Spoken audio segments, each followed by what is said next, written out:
I appreciate her watching us this morning. And also, I want to thank Linda Goldthorpe, who's with us on the line right now. Linda, good morning. How are you today? Good morning. I'm well. Thanks, Greg. Hey, thanks for spending some time with me. I appreciate it this morning. Oh, I'm pleased to be here. Got a big announcement today, huh? Yes. It's exciting. 10:30 at the Perry Hotel, I will announce that I'm going to be running for the Republican nomination for the opportunity to be on the ballot and to take on Bart Stupak in the fall. What made you decide to go this direction? Oh, dear. The long list, I'm sure. I'm very distressed in our country. When I was growing up, things were very different. I'm a pro bono attorney in the Upper Peninsula, and the Constitution is very important to me. And I watched the Constitution be ignored and abused on every level of government, in every branch of government, and that means we are governed by whim if no one pays attention to that document. Well, there is no doubt. We've seen that, especially in the court system, a lot these days. Well, I spent a lot of time in the back row with a yellow pad, yeah. I'll bet you have. So tell us a little bit about your background, for people who don't know who Linda Goldthorpe is. All right. My kids are fifth generation, the same buildings in the Upper Peninsula. My great-grandparents, rather, were immigrants. I live in, Helmer is in the Newberry area. It's in Luce County, which is the second least populated county in the state, which is kind of an interesting place. I graduate of Northern Michigan University. I've lived other places, but I always come home to Michigan. You know, you just can't deal with the other places. I hear that a lot from people. Everybody takes off for a while, it seems like, but everybody seems to try to get back when they can. Oh, yeah. Well, so many people come back when they retire, I see. They would like to raise their families here, but it's just not financially possible, which is a pity. And when they're able to, then they come home, yeah. What is something that you want to see done about that? That's a big, important point. I mean, there's just not jobs, especially the UP and the Northern Lord, but really, when I talk to people downstate, it's amazing how many people are walking around with bachelor's and master's degrees that are working in fast food and so forth just to kind of sort of make ends meet. I know, it's heartbreaking, isn't it? Yeah. In my neck of the woods, particularly, we are subject to tremendous governmental regulation. Environmental groups have taken control over large chunks of property. We are not permitted to use our natural resources. You know, the old-timers knew how to maintain a forest. You know, my great-grandfather was a lumberjack. They know a certain species of tree, you cut it this far and you cut it this often and you treat it this way. They did not abuse the land, and I think we need to be permitted. The free market needs to be permitted to operate. And it would spontaneously generate more jobs.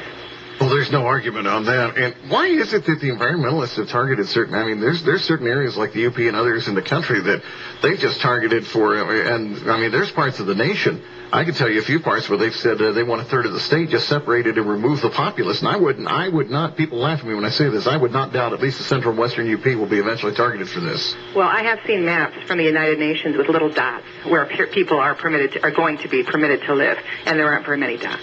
No, that's true. A lot of people trying to urbanize populations and so forth is being talked about widely. It's amazing how that is. And people don't, I don't know if they don't take it seriously, they're just not hearing enough about this in the mainstream media on that point. Well, it's hard to believe. I think that's what I run into. Agenda 21. If people Google Agenda 21, it's been promoted for years. The United Nations plan to change our entire way of life and way of use of property. But people don't, it's scary. It's very scary. I think that's why people don't like to think about it. But they are implementing it, and it's so clear up in the Upper Peninsula because we are, great chunks of it are an international biosphere. We are being treated as a laboratory. I have seen documents with words on them like human resettlement and rural cleansing. That's not okay with me. People matter as much as the environment, you know. That's where I stand. Check out the UN's write-up on the human infestation. I think you'll find that one Oh, dear, I never heard that term. Well, I think you'll find that quite entertaining. Oh, I bet. Now, you're going to be running against Tom Casperson in the primary. Why would you prefer to, obviously, you've got a different vision, but in general, why should somebody vote for Linda Goldthorpe as opposed to Tom Casperson? Is that a trick question? I'm new to this. I don't know how much I'm permitted to say about my opposition without being offensive. You know, I don't choose to be offensive. I have never been involved in legislation in my life. I have just watched on the other end and seen what legislation does in people's lives. Tom Casperson, I understand, is a lovely man. I've only met him one time. He's a legislator. I've never had lunch with a lobbyist. I've never made a backroom deal. I think that's why I should be voted for. The very things that my inexperience bring to it, I think, are positive things. Are you in favor of term limits for federal office? I think probably I am. I haven't given it much thought, since that decision's been, talked about so many times before. The Founding Fathers viewed time spent in Washington as just a blurb on their life. We got to get back to the farm. The Constitution talks about how the legislature is supposed to meet once a year for sure, rather than all the time. This is not supposed to be a career. And I'm not viewing my candidacy as a career move. I have a nice gig at home. I see a need, and I have children, and I don't like the country that I'm leaving them right now.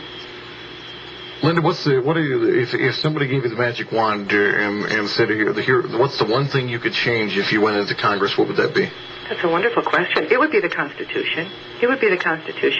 Legislation is decided by making deals. It's decided by so many methods that are not constitutional. The entire agency system is not constitutional. Congress is supposed to make the laws, not people sitting in offices somewhere. We have so many levels of bureaucracy, and they can throw you in prison, for breaking these things that are, well, they call them rules, right? Not laws. They promulgate rules. That's not constitutional. That's not okay with me. That sounds fair enough. We want to learn more about your candidacy, Linda. How can we do that? Well, I have a website. My homeschooled son is my webmaster.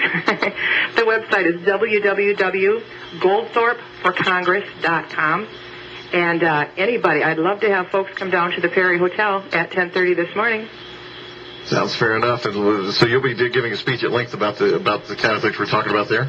Well, I probably will not speak very long, but I am willing to take questions. I'm much more concerned in what people want to know than what I think they should know. That makes sense. So we'll see you at the Perry at 10:30 is when the announcement. So if you want to go, get a chance to see Linda Goldthorpe make her official announcement, and also get a chance to shake her hand and talk to her a little bit. So that's open to the public completely, correct? Absolutely. That sounds fair enough. Linda, I really appreciate you spending some time with us today, and I hope we can talk again soon. Thank you, Greg. I'd like that. Take care. Have a great day. Bye now. Linda Goldthorpe on 1270 WMKT, 1340 WMBN and TV 12. Where we're going to check weather on the O's, and then Gary Ehrman is in the studio.